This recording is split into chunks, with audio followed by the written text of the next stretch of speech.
Hello and welcome to the Hughes at 10. And remarkably, it is actually 10. And I'm online, yay.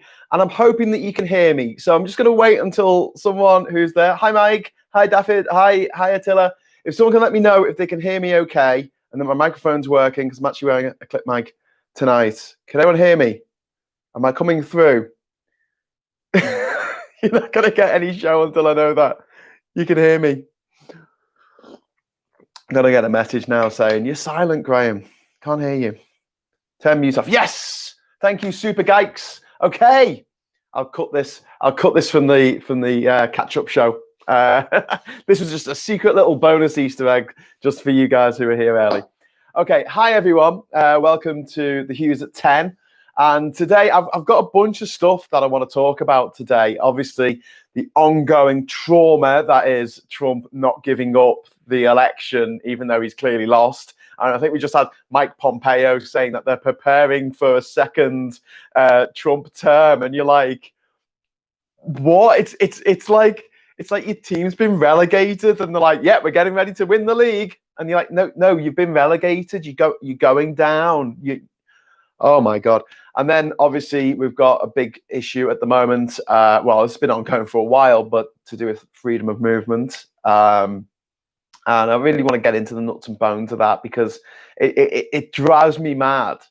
The lack of, let's say, historic geopolitical knowledge in the mainstream. And by that, I mean, the way that we're not particularly well educated when it comes to Europe, our history with Europe, the European Union, and the way Europe is very different from the rest of the world. And I have to admit, even someone who has done an A-level and a degree in history and politics, I knew absolutely bugger all about the workings of the EU until we left the EU. Well, we voted to leave the EU, and I became a Remain campaigner. And I was like, right, I'm going to have to look under the bonnet and check out the nuts and bolts of this. Now, in my defense, there was a time 10 years ago, to be precise, when I just didn't give two monkeys about politics, really. If there was a particular issue that was upsetting me, I would maybe sign a petition or, write a Facebook post or whatever. But it would never cross my mind, particularly to go on a rally or a march.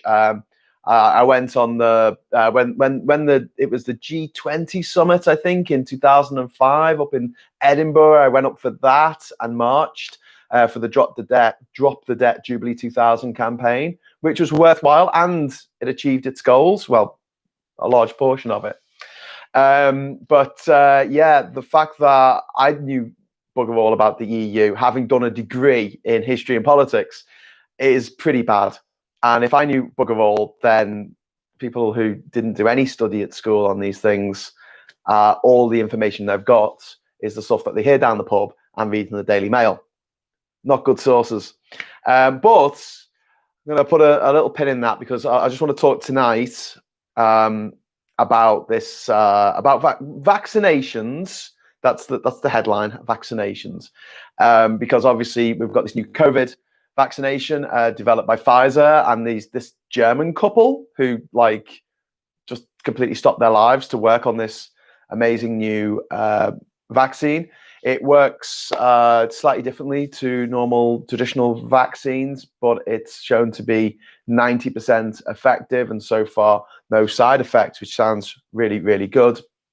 And it might be a way out of this whole this ongoing nightmare that we call lockdown.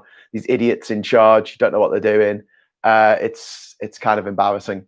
So I want to talk about vaccines because this is a subject close to my heart, and I get rationally angry. I get a rational sense of outrage when people are, let's just call them anti-vaxxers, when people are saying that vaccines are nonsense and they don't work. Okay, let's start at the beginning then. There used to be a thing called smallpox. Do you remember that? Probably not. If you're my age or anyone younger, I mean, it just doesn't exist anymore, except for maybe a couple of samples in a lab somewhere. But smallpox used to ravage the world. One of the reasons why the native people of Australia, Papua New Guinea, New Zealand, even the New World, so all of the Caribs, the Incas, the Aztecs, one of the things that the Spanish or the British or the Dutch or whoever it was brought with them, along with guns, was germs, was these germs, this smallpox that the indigenous population had no protection against. It was a new virus to them. And whereas in Europe, smallpox was really, really bad, it was even worse in the New World, places like Peru and what's now Ecuador and what's now Brazil. And people died. Thousands, hundreds of thousands of people died of this bloody, horrible disease. And we managed to vaccinate it out of existence. Polio, wild polio. When I traveled in Africa, I in Sierra Leone, Liberia, and in Nigeria, I saw children who had polio, older children, probably about 12, 13 years old, with polio, or had suffered from polio.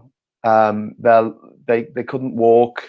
Some of them couldn't walk at all. Were just kind of on the floor and moving around on their hands. And to see something like that in this day and age for a disease that can be vaccinated against just turned my stomach over. And one of the reasons why wild polio hadn't been eradicated before last year was because there was these rumors going around that the vaccinations had AIDS in them. Like, so these malicious rumors swell around, and obviously you don't want to give your baby an injection that might kill your baby.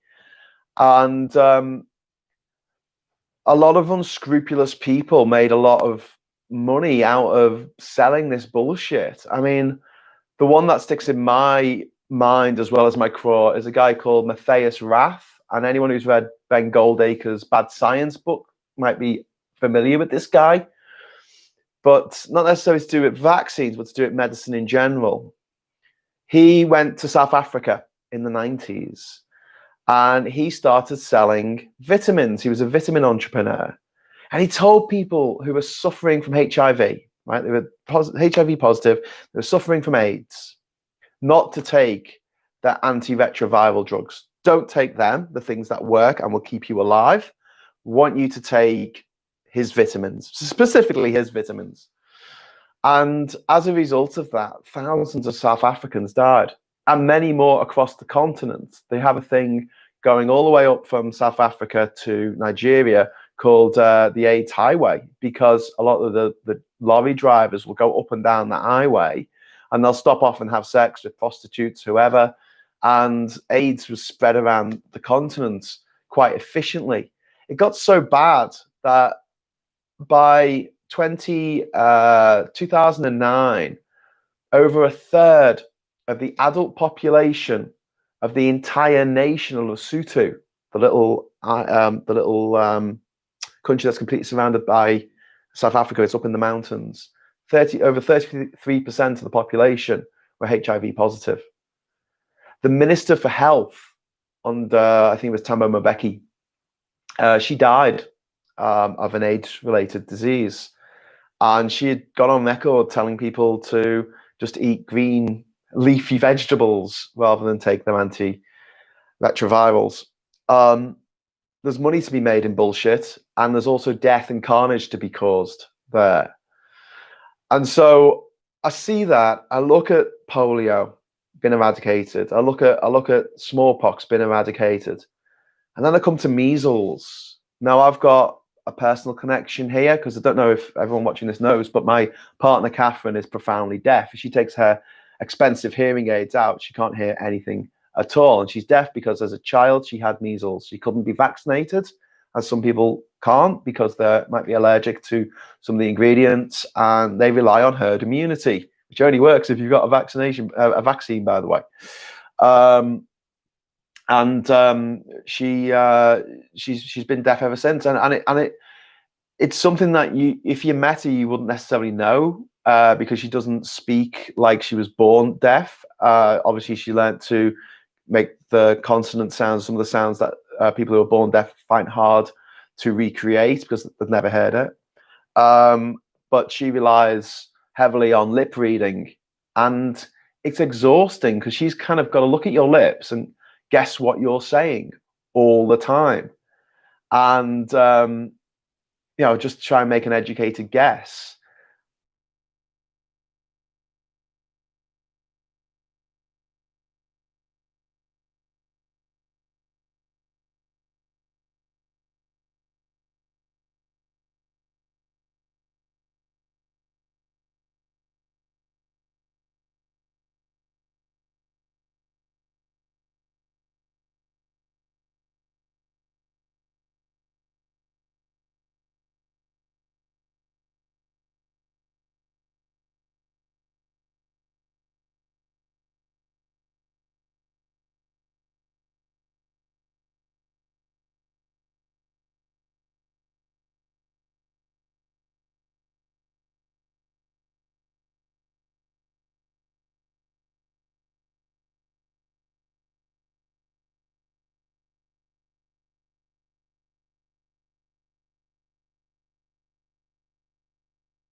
Why is there no sound?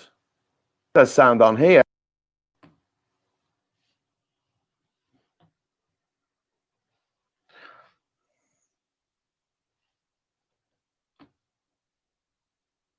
Mm-mm-mm.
Okay. See, connection. Connected. It says it's connected. Okay, let's see if anyone can hear me sound. Sound. Ha, back. Have we got sound? Oh, yes, thank you. So for some idiotic reason, YouTube Studio doesn't allow you to change microphones midstream. So if your microphone stops working, you can't just swap to the microphone on your camera or the microphone on your laptop. I don't know why. Anyway, I'm back. Can someone let me know what I was rabbiting on about when you when I got kicked off there? Cheers, Jobai. Cheers, Elizabeth. Cheers, Stanley. What bit had I got up to? Does anyone remember before it? Jobai's like, oh, shut up now. I do need to switch to OBS. Yes, I do. You're absolutely right, Thomas. It's kind of a bit of rubbish. I was saying how difficult lip reading is. Okay, yeah. So yeah, I was just saying that I couldn't imagine how difficult it is to lip read, and then I was forcing everybody watching this to lip read, maybe just to give you an idea of just how difficult it is to understand what people are saying when you can't actually hear them. So there you go. That was a real world example. I was actually talking about going to the cinema. I was waxing lyrical about how I love going to the cinema and how I used to go every week. And I think it was Solo, Han Solo's story, and the one that really stuck out for me was the Spider-Man 2, so Far From Home, which came out last year. When that came out, I think it was Far From Home, or it might have been Homecoming. It was one of the two. Catherine and I wanted to go and see it the weekend it came out, obviously, and there were no screenings with subtitles in Britain. There's a website called mylocalcinema.com, and it lists all of the subtitle showings, and there wasn't a single one in the whole of the country for that weekend. There was in the week, but actually the weekend that it came out. And all I could think was like, spoilers. You got to go on YouTube or Facebook or Twitter, and you'd be scrolling through, and there's always spoilers. There's always they can't help but give spoilers out on these things. So I was like, I don't want to be, So that for me is just the tip of the iceberg of some of the problems that people face. And so that was my sort of experience there. That feeds into my experience of living with someone who is profoundly deaf, and she's profoundly deaf because not everyone got vaccinated. Not everyone who could get vaccinated against measles when we were kids got vaccinated. And then I think about my sister. Now, I lost my sister 9 years ago, and she died of cervical cancer. She's in her 40s, like I am now. And all I can think about that is the fact that we now have this incredible HPV vaccination, which is given to all kids. It used to be all girls, but I think they're giving it to boys now as well. And it's remarkably, it's absolutely incredible because the cervical cancer rates have gone off a cliff. And don't forget, there's not one type of cancer. Every type of cancer that you can get on every part of your body and anatomy, there's a few different types of that cancer. But the one that is caused by HPV has just disappeared amongst that age group because of that vaccination. And yet when it came out, there was a woman who was, the headmistress of some posh girls' school who didn't want to get the girls vaccinated because she felt that it would make them promiscuous. There's 11-year-old girls. And she was like, no, I want them to perhaps die of cancer later in life rather than have this injection and make them think that sex is okay to have now. It's like, oh my God, what goes through people's heads? So, yeah, I read a really good article the other day in on the Scientific American site, and I really recommend having a look at it because they'll put it a lot better than me, because this all feeds into each other. It is like anti-vaxxers, anti-science people, climate change deniers, Trump voters, Brexit voters, anti-maskers. they all seem to sort of be from the kind of same gene pool. I like to say, you know, if you draw a Venn diagram, you can pretty much draw a circle around them because there's so much overlap there. And there's this article in Scientific American.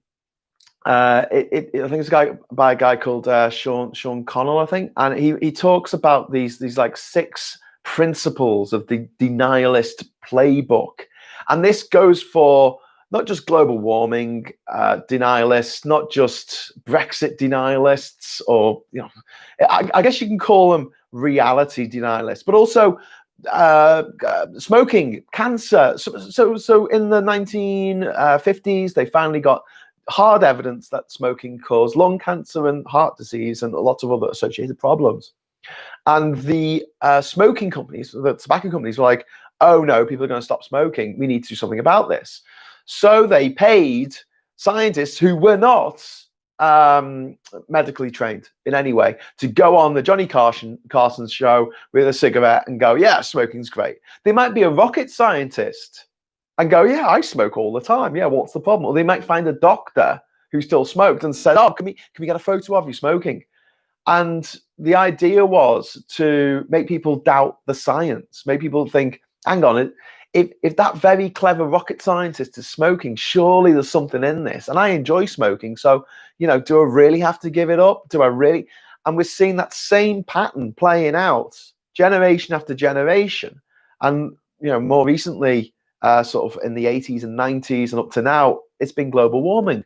And they've used the same tactics, getting someone who's not actually professional scientist in that field, putting them on telly to go, oh yeah, there's nothing to be seen here. And there's another tactic they use, which is really, really annoying. You all went to school, right? What were the scientists like? What were the people who studied, you know, studied to a PhD in physics or chemistry or biology? What were they particularly garrulous? Were they vivacious? Did they swing from the chandeliers, or were they more likely to be kind of a little bit quiet and a little bit withdrawn? I'm not saying that like all scientists are like that, because obviously there's a few that's not, but generally speaking, if you went into a room and said, I need a person to do some public speaking in front of everyone in the school, it would be the politics students like myself. It would be the historians, the English students, the drama students who'd be like, yeah, I'll do that. Whereas the science-led people, generally speaking, I don't want to say it's not everybody, but generally speaking, a bit more subdued and a bit more quiet on the whole. Okay, that was my experience in school, and, you know, as an adult, that hasn't really changed. And they know this. And that's why whenever you see a climate change scientist on the television, and the BBC, because they're idiots and mistake impartiality for balance when they're not the same thing, decide to get, oh, we'll get someone for balance who doesn't believe in climate change on. Like the argument's 50-50. It's not. It's 99-1. That's the argument. 99 scientists for every one scientist who knows what they're talking about think it's happening, think it's our fault, think that it's human driven. And so you'll have this situation. You'll be watching this thing on TV in a studio where you've got 2 people, one of which is a quiet, reserved scientist who has not been taught how to debate, how to do public speaking, any of that stuff. They're just there to present the evidence. And they're being shouted over by some fucking moron who went to a posh school and learned how to shout at people, do a gish gallop where you just talk a load of bollocks too fast for someone to respond to you, talk over the scientist, disrespect the scientist, and chip away at the scientist's credibility through talking, through I can't even call it debate, by bullying them on television and going, oh, you know, why aren't you as cool as me, essentially. And this is something that, again, it's just like, I can't believe that this is still the case. And you'll think now that the TV networks, the radio, they'll get onto this, but no, Radio 4's Today program still has climate change denialists. It still gives them time to talk. They come on and say, talk about this stuff, and it's like, your job as a journalist is, it's not to ask one person if they think it's raining or ask another person if they think it's not raining. It's to put the hand out the window and see if it's raining. You report the news, not people's views, not people's opinions about the fucking news. If you want that, watch YouTube, not the telly. So you've got this all kind of feeding into each other. And it goes for Brexit. It goes for Trump. It goes for the people who voted for Boris Johnson. Maybe some people just like to be lied to. I don't know. But there is a definite denialist playbook, denial of reality. And this could also be for cultists as well, and for like absolute religious loons who believe that humans lived at the same time as dinosaurs and all this nonsense, and that fossils were put there by God to mess with our minds, which Bill Hicks famously said, "Oh God, we've got a prankster God. Let's put all these bones in the ground to just mess with their heads." And an eminent evolutionary biologist was asked, what would make him change his mind about evolution? What would make him doubt evolution? And he just said, a rabbit fossil in a Precambrian rock strata. That was it. Just one bone in the wrong place somewhere on the planet. That would give him doubt, but we haven't found one in the millions of fossils that we've found on Earth. They've all been in the right place. They've all been in the right rock strata for when those mammals or lizards or reptiles, whatever, existed. So the six principal playbook stuff for the denialists, according to Scientific American, this great article, which I will link at the bottom here, I think. Doubt the science, which I just said. Go on TV and sort of say, the science isn't all in. Find a scientist that disagrees with another scientist about a facet of the science, and then make it out like one of them doesn't agree with the science entirely. And you can get someone who is a scientist but not in the same field as somebody else. You get a chemist and you get them to talk about biology, or you get a biologist to get them to talk about physics. If people cared about physics enough to actually, go on TV and lie about it, yeah, great. And you can get this person on the telly and go, okay, we need to listen to this person. They're a scientist. And this is something that you see in the newspapers as well. Have you seen how many articles begin, scientists say, or if it's a tabloid, boffins say? Well, what scientists where? It's just like say scientists, like there's a huge homogenous group of people from all over the world who just all have the same group think. Scientists say what? No. Researchers from the University of blah, blah, blah say. And there's this thing of like degrading science as well, and like in the public eye, by making it, when it's reported, especially in the newspapers, in the moron newspapers, reporting it like the people reading it are really, really thick. And although, okay, yeah, if it's the Sun, yeah, they are thick. But when it's reported on the BBC and they're kind of doing it, but really, really basic stuff in a way that they don't do in the financial pages, in the way they don't do with the horse race pages. I can't make head nor tail of what the horse race pages mean or the numbers after the horses. I don't have a guide in every edition of the newspaper in case, I don't know. The onus is on me to suss out what it means. If horse racing means a lot to me, I'll know what it means. But no, we're given this sort of science by press release, which has been dumbed down to such an extent that the actual science in it has been diluted incredibly. And it makes people doubt the science. It's all part of the same trick by bad actors, people wanting to make a bit of crust, people who just want to make a name for themselves, people who want to make a crust. David Icke has earned more by being a conspiracy theorist than he ever made being a bloody footballer. Why? Because people love it. Alex Jones in America, he's a multi-millionaire off the back of selling conspiracy theories, saying that children who were massacred in the Sandy Hook, 21 children were massacred in Sandy Hook. 21 children had their brains splattered all over the fucking walls, 6 and 7 years old. And this guy's saying, oh no, it was all fake. It was crisis actors. They were just trying to ban our guns. This guy almost drove one of the parents of those children to suicide. He got his little acolytes to call them up and say, you're lying about your child dying. Imagine that. Imagine losing your child. And then some wank shaft rings you up and goes, oh, it's not real. Didn't really happen. I saw it on the Alex Jones show. Meanwhile, Alex Jones is sitting there counting his fucking money because of all the money he gets from all his merchandise and YouTube and bullshit, because he gets a huge audience because he tells people kind of what they want to hear, which is bullshit. So the second thing they do is question scientists' motives and integrity.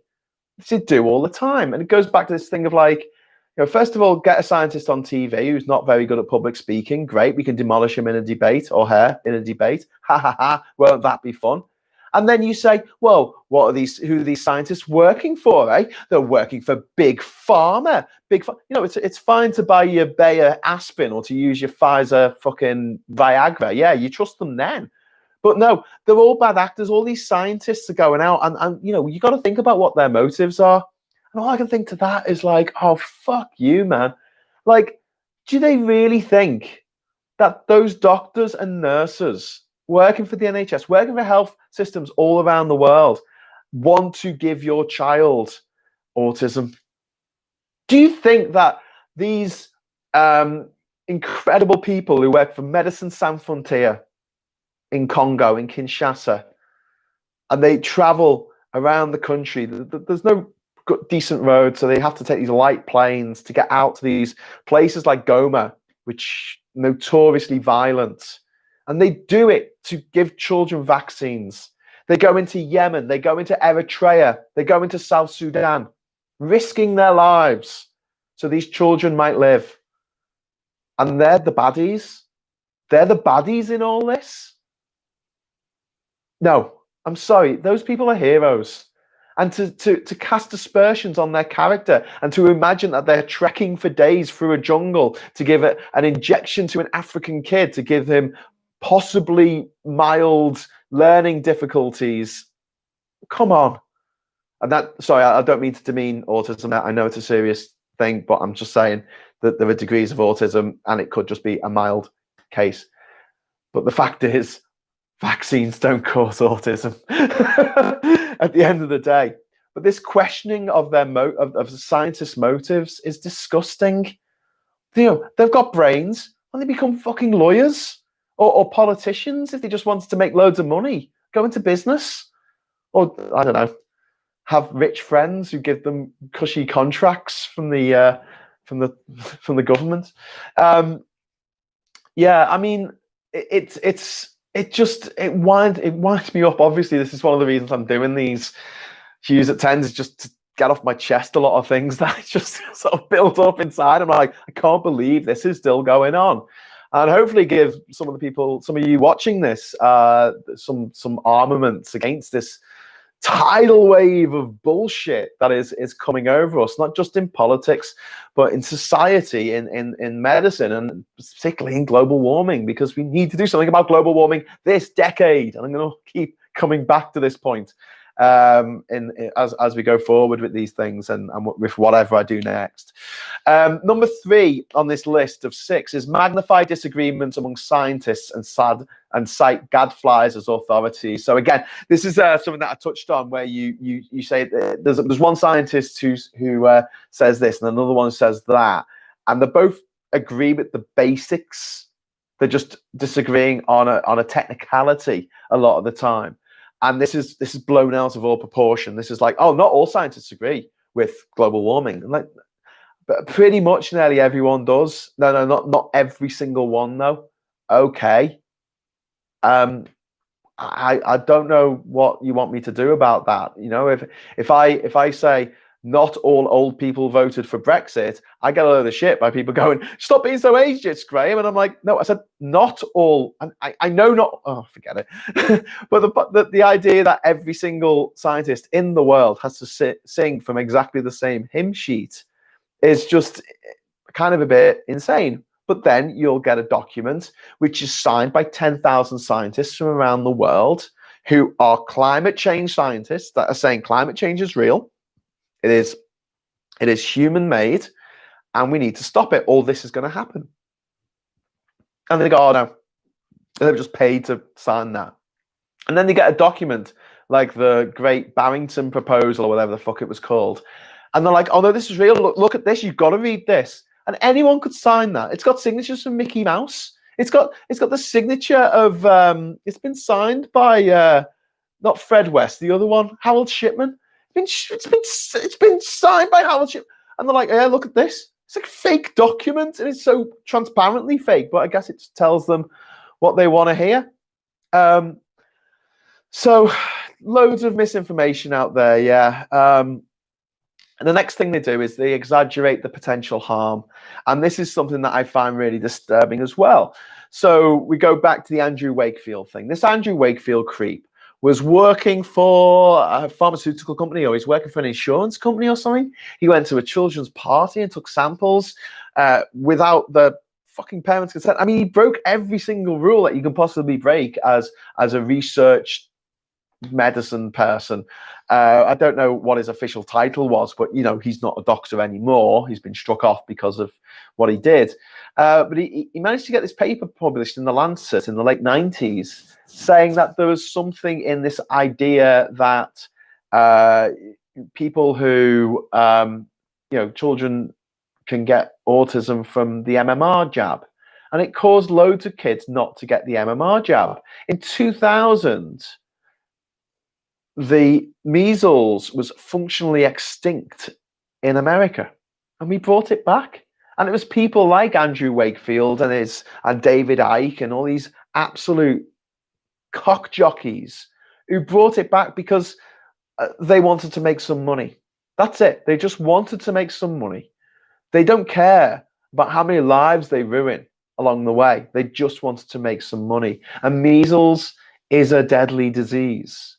And people go, oh, it's just the flu. It's just the flu. Flu kills 10,000 people in this country a year. And the vaccine, it only lasts for a year, and there's different strains of flu. Yes, we have different vaccines. And we try and vaccinate the most vulnerable people. We shouldn't need to vaccinate everyone. And now we've got COVID. And now we're really up to our necks in shit.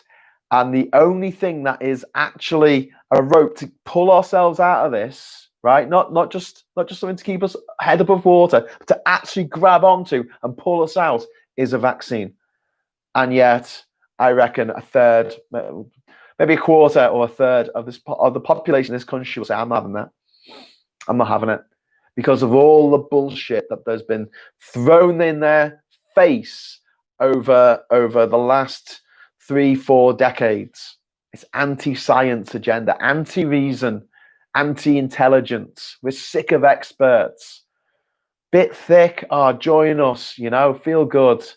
I'm in awe when I meet someone who's smarter than me. I'm not saying I'm really smart and there's hardly anyone, but when someone has a particular interest in a field, and it could be anything. I mean, it doesn't have to be science. It could be mechanics. It could be literally taking a motorbike apart and putting it back together. I find it fascinating that they know how to do that. Someone who can play by ear. Oh my God, I would love to play by ear. I've got friends who can just hear a song on the radio and play it on the piano. I'm like, oh my God, are you a wizard? Seriously, are you a wizard? How do you do that? I can read music. I can look at the notes on the stave and go, that's that note on the piano there. But I can't do that. That is way beyond my station in life. And I'm in awe of it. I don't think, oh, you bastard. Oh, how dare you have those skills? I watch the footy going, oh, look at those people running around for 90 minutes. Energetically. I can't do that. I couldn't do that when I was 20. I definitely can't do it now. I'm 41. And I'm like, it's the same sort of motivation that people have when they get jealous of someone who's done well for themselves. And I think that I get quite angry about people who have illegitimately done well for themselves because they were born with loads of money and they made a bit more money, or in the case of Trump, just lost a load of money, but managed to get a lot of power. But when it comes to people who have actually made something of themselves and actually good at it, I really enjoy it. And I don't like, if I had to watch a reality show, I'd much rather watch Bake Off, because the people on that, they're pretty good at what they do. I don't want to watch X Factor. I mean, you watch the sort of giggle factor at the beginning because it's really funny that these people don't know they can't sing. But I find it depressing after a while. it feels like bullying. And I can't believe that no one has told these people that they can't sing before they go make an absolute arse of themselves on national television. It brings me down. I'd rather watch experts who are really good at what they do and watch what they're doing. But that's me. I don't know. I guess other people are just programmed differently. But yeah, they see an expert, they see a scientist, they see someone with some amazing qualifications, and they think, "You fucker, how dare you? I'm not listening to you. I'm listening to Derek down the pub." The fifth thing they do, after exaggerating the potential harm of any given thing, oh, by the way, just to touch on that again briefly. The exaggerating the potential harm, that goes so well with climate change, because people go, "Oh, climate change." I mean, Trump's hilarious when he says, "Oh yeah, think of all the birds that have been killed by the windmills," and I'm just thinking of him like dressed as a fat shite Don Quixote on his donkey, you know, as an anti, like running towards these wind turbines, you know, going fuck it with, like, you know, an assault rifle or whatever Americans use for tilting at things. And you know, I'm like, oh my God, like, that's your best shot. They kill birds. They don't, by the way. Do you know what kills birds?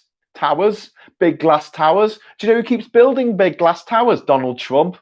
Do you know Donald Trump kills more birds every year than every single wind turbine in the world combined? Yeah, there you go. That's a stat for you. I just made it up, but it sounds about right, and we could do some research later, which I'm sure will back it up. But then, you know, the idea that if we do something about climate change, it's going to be bad for the economy, and all I can do to that is go, Brexit, but Brexit. And I'm just like, I'm lost for words. You know how damaging Brexit's going to be? Yeah, but it's going to be worth it. It's going to be worth it. So making sure that the world isn't an uninhabitable hellhole in 50 years' time isn't worth it. No. Jesus. So the fifth thing is the appeal to personal freedom, and we see this with cigarettes. And I find it remarkable that it wasn't until the early 2000s that cigarette smoking was finally banned in public places like in bars and things. When I was growing up, you could smoke upstairs on the bus, you could smoke at the bus stop, you could smoke in the pub, you could smoke pretty much anywhere, you smoke in the barbershop. And it was horrible. It was fucking horrible. And I think this new generation coming up has been so blessed by not, well, they haven't because they've had to live through Trump and everything. But in one way, they've been blessed with not having to experience that. Because as a lifelong non-smoker, or even if I guess some people are smokers who give up, it just smells so bad. And when I used to work at the student union in Manchester, I'd come home after a night of work in there, and my hair would stink of smoke. My clothes would smell of smoke. I couldn't wear the same work shirt 2 days in a row because, or 2 nights in a row, because if I did, it just, I couldn't take the smell of it. So I'd roll in at 2 o'clock in the morning after working Club Tropicana, no, 3 o'clock in the morning, and I'll just lie down on the couch on my bed, and I was too knackered. I couldn't have a shower. I couldn't be arsed. And I'll wake up in the morning for my lectures. And not that early, because I didn't do science at university. I did an arts degree, obviously. Suckers. But yeah, I'd fall asleep, and my pillow would smell of smoke the next morning from my hair, and I'd have to wash my pillowcase. I'd have to wash my hair. I'd have to wash my shirt, because other people smoked. But this idea that it was their freedom to do it, it was their, you know, when you're smoking cigarettes, you're smoking American history and freedom. And then when it comes to climate change, it's my freedom. It's my freedom. You can't make me drive an electric car or use renewable energy. No, that's a violation of my freedom to dig up the sludge from all the millions of years of dead dinosaurs that are beneath our feet, and then burn it, and then let the gases go up into the atmosphere and potentially suffocate the earth or life on earth. And you're just like, oh, for fuck's sake. So now we've got the anti-maskers jumping on the same bandwagon. Personal freedom. I don't want the state telling me to wear a mask when I go shopping. And you're like, but okay, forget the state for a moment. How about some basic common decency, because there are people who can't wear masks and they are very vulnerable, okay? Because the chances of them catching COVID-19 is higher because they can't wear a mask. You're not wearing it for yourself, you're wearing it for other people. Now, technically speaking, if I go out with Catherine because she has to lip read, I don't have to wear a mask. I don't use that as an excuse not to wear a mask. I fucking wear a mask because I want to do everything in my power to help not spread the disease. I've had it. It's unlikely that I'll be able to spread it again unless I get it in 6 months' time, and it's not even, whether that's going to happen or not. We don't know. But it seems like such a minute thing to have to do in the situation of a global pandemic. And all I can think of is Jenner with the original vaccination, the smallpox vaccination that was based on cowpox, because he realized that the milking maids didn't seem to get smallpox like the rest of the population. And so what he did was he got a little bit of cowpox and he injected his son, his little son, with cowpox. It might have actually been smallpox or a small bit of smallpox. Oh my God, what are you doing, Jenny, you nutter? But, no one's asking you to make that kind of sacrifice. They're asking you to wear a mask.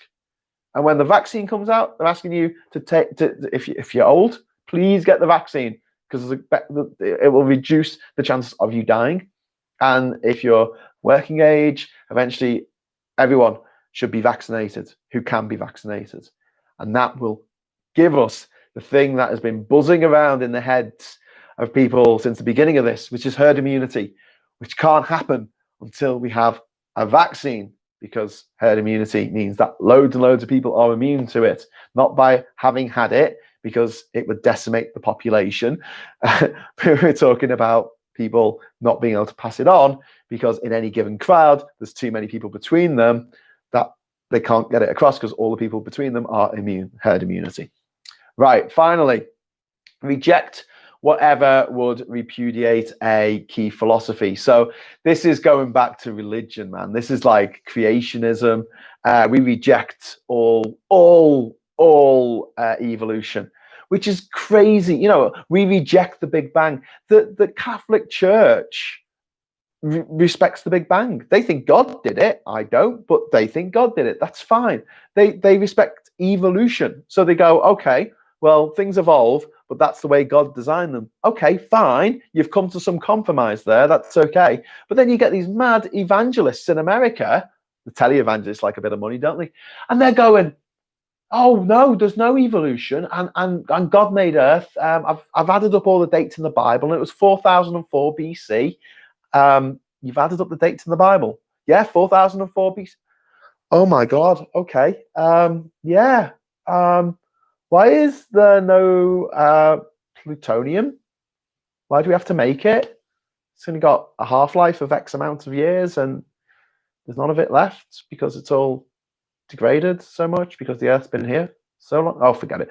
Anyway, so there are the 6 key principles at play in the denialist playbook. So if you head across to the Scientific American site, it's scientificamerican.com, and that article is there for you to have a look at. Please do. I hope that I've kept you on here. I'm really sorry about the sound issues. What I think it is the sound is coming through my phone, and I'm keeping my thumb on it so the phone doesn't turn itself off, because when the screen turns off, I think the mic turns off. So yeah, but it's okay now. I'm just going to make my screen a little bit bigger so I can, oh no, I'm making it smaller.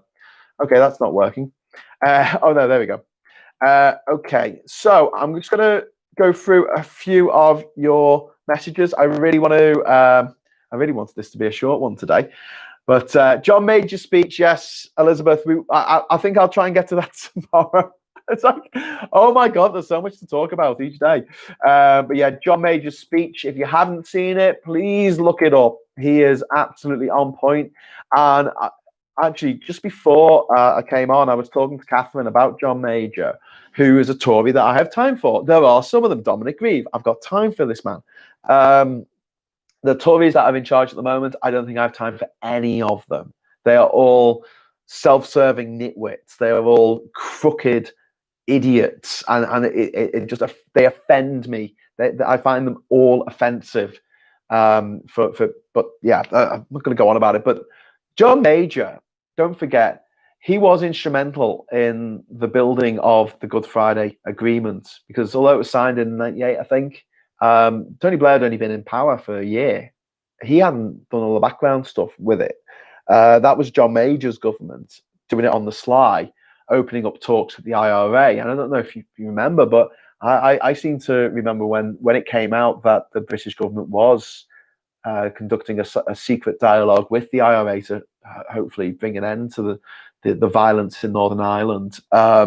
They got a lot of stick for it. They got a lot of stick for it because people are like, "Whoa, you said you weren't going to negotiate with terrorists," and like, well, we're not officially. And the other thing that happened under John Major is, so he came into power in 1990. That was around the time that Thamo Mbeki came over, and he was talking to not PW both, FW de Klerk about the end of apartheid in South Africa, and that was a good bit of just statesmanship, let's call it, just trying to get these two sides together to build a new and better South Africa. And also, I know this was more the Americans doing, but the fact is, in 1995, it did look very, very close to us having peace between the Palestinians and the Israelis. And it was the assassination of Yitzhak Rabin that led to that all unfolding. And John Major had a bit of a hand in all of those things. I know he didn't, don't at me, don't say, but Graham, he's a Tory, he's a bastard. But it just goes to show the difference between what was a statesman or stateswoman back then and what one is now. The gulf of difference between John Major and Boris Johnson, both people from the same party, but so very different in their style, their approach, and just having, I don't know, a little bit of empathy, a little bit of nous, a little bit of a little bit of not being a sociopath, I think would be a good way of putting it. But there we go. We got Boris Johnson, and I can't even bear to hear him speak. He just annoys me too much. Okay, so I'm just going to go through some of the messages. I've got loads saying you can't hear me. God, I got so many messages tonight. Mike. Let's club together and buy him a laptop. I've got a laptop. Okay, so most of the things are saying I've got no sound, but we sorted that, didn't we? And I'll have to edit the video at the end to take out a big chunk of silence.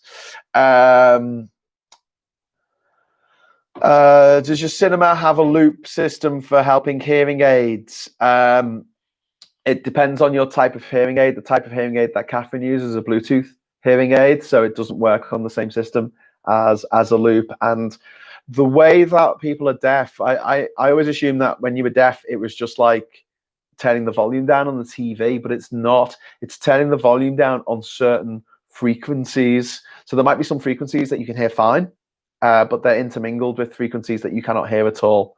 And it's sort of charted on an audiograph, I think it's called. And it's not as straightforward as just turning the sound up. And one of the big problems, obviously, with wearing amplifiers in your ears all the time is that it degrades your hearing.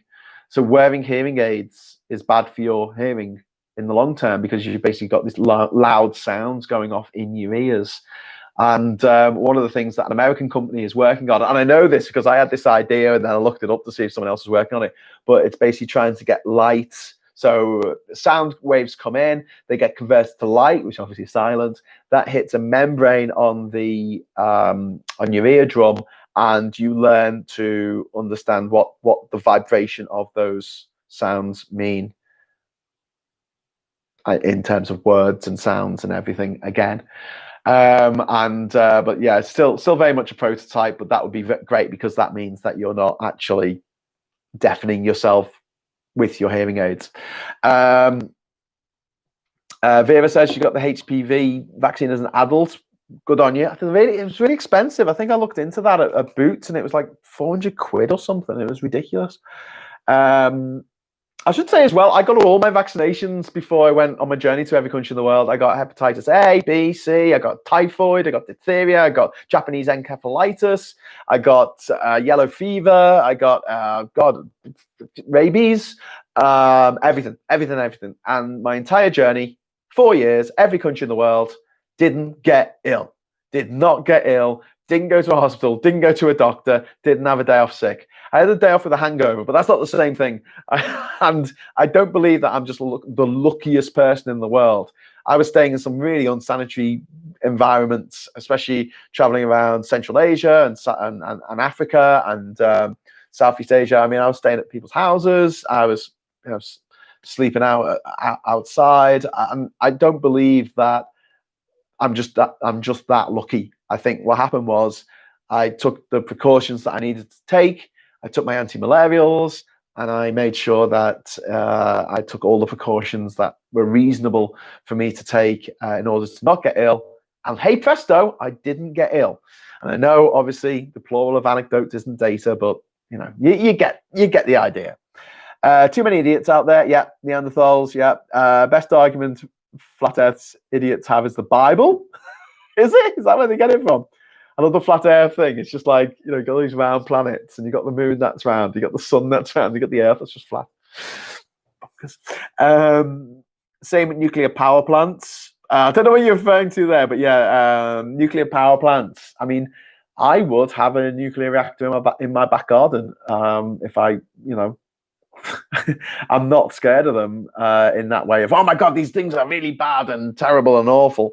But I just don't think that they are particularly efficient anymore. The sort of the cost of building them and then operating them and then disposing of the waste afterwards, although we're getting better at recycling it, is an issue. But the times that there have been tragedies and disasters involving nuclear power plants, it's been the old Swiss cheese model of like loads of things going wrong all at the same time.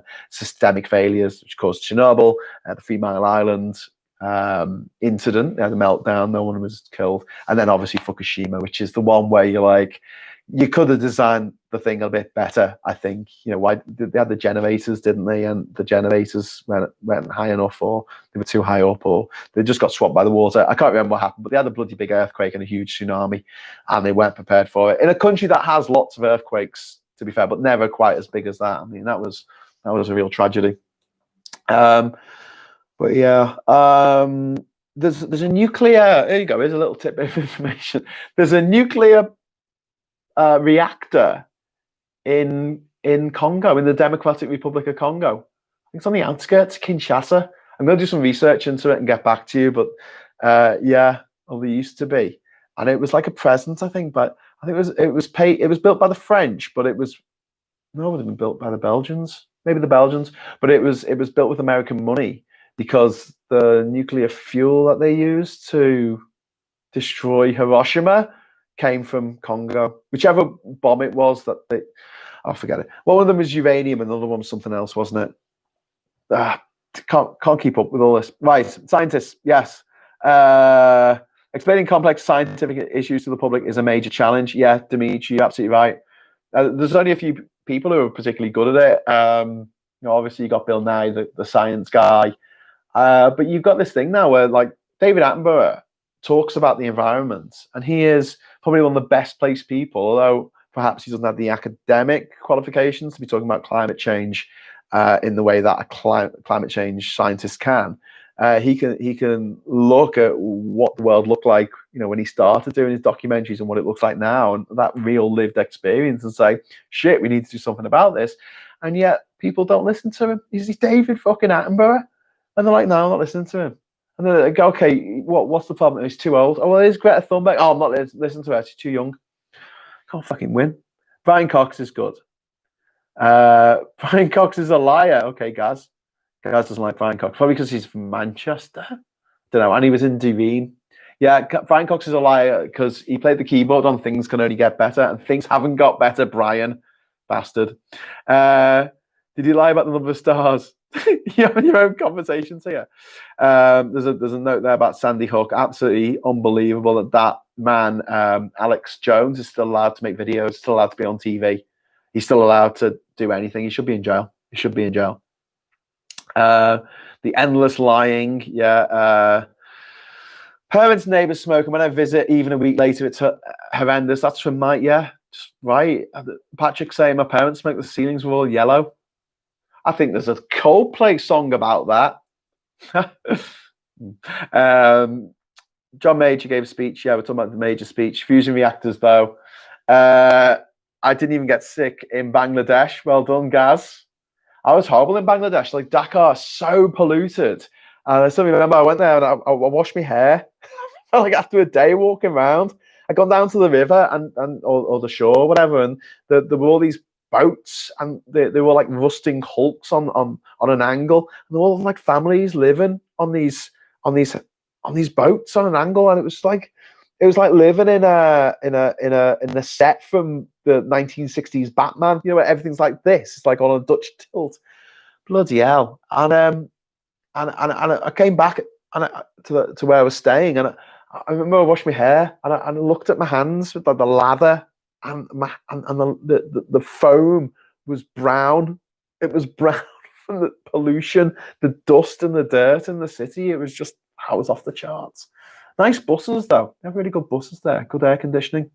Right, 30 years, maybe nothing. What were we talking about? Nuclear power plants still. Listen, nuclear power plants, I think they had the day. At the end of the day, we have technology now, and I know that it's not quite there yet because we don't have that baseline sorted. There's no wind and it's dark. You can't get any solar or wind power, but I would like that baseline to be tidal, and somewhere like Liverpool or Bristol, where they have some of the biggest tidal ranges in the world, are optimum places for setting up that kind of thing. The only problem is that you don't put anything in the water and the water just eats it. Like everything just goes, right, we're having this. That's why the Titanic is barely there anymore. It's all been eaten away by not by fortune hunters, but by the sea. Well, are we still talking about nuclear waste? Well, we could do one maybe in a week's time or something. Once we've got everything else off the agenda, maybe we could do an episode on nuclear power, because I think that'd be quite an interesting thing if you guys and girls can talk to me about it, and you know, we'll have a bit of discussion. Environmental issues with Dimitri. Yep, that's true. There are. There's no perfect solution, but I think that there is a way of having a good mix of ways of producing power that do not involve fossil fuels, which are obviously hastening the end of humanity. I mean, not just us, the entire ecosystem that humanity depends on to live. Okay, so oh my god, I've been going on for an hour and 6 minutes, but in my defense, there was a good 10 minutes there where you couldn't hear me. Catherine actually came down and told me no one could hear me because she's looking at the live chat for me. And I will try and keep a better eye on the live chat in future when the sound goes down or something, so I can see what you're saying. All right, so we're talking about wave power, eternal but never tried, but not harnessed. Wave power, is wave power eternal? Surely you have days where it's like it's quite flat on the ocean, a halcyon day. What takes the cake is the White House taking credit for its development, even though it was funded thanks to a nearly €400 million grant from the German government. Yeah, Mike's talking about the vaccine there against COVID. It's been developed by Pfizer and this small German company, which I think is just a married couple. I don't know. It seems a bit mad, but I think they're going to be the heroes of the world very soon. But the vaccine is very, very, very good news. It is the light at the end of this horrible COVID tunnel, the light at the end of, you know, wow, imagine if we're sitting here in a year's time and Joe Biden's the president and COVID's a distant memory and Boris Johnson's fallen out of a hot air balloon onto Nigel Farage. That'd be great. Anyway, right, okay, I'm getting off now. I'm going to say goodnight. So I will see you tomorrow at 10 o'clock, hopefully on the dot, and I've got better sound now when it works. Yay, just got to keep my thumb on my phone. Oh, technology, eh? What I'll do is I'll turn off the automatic power off thing on my phone so it won't automatically power off. Okay, so see you later, Paul. See you, Steve. See you, Phil. See you, everybody. And yeah, like I say, 10 o'clock tomorrow, and I'll probably be talking about freedom of movement, which I was thinking of talking about today, but I never got quite around to it. So yeah, freedom of movement tomorrow, I think. But I'm trying not to give these things titles until afterwards because I changed my mind at the last minute. All right, great talking to you. See you tomorrow. Bye-bye.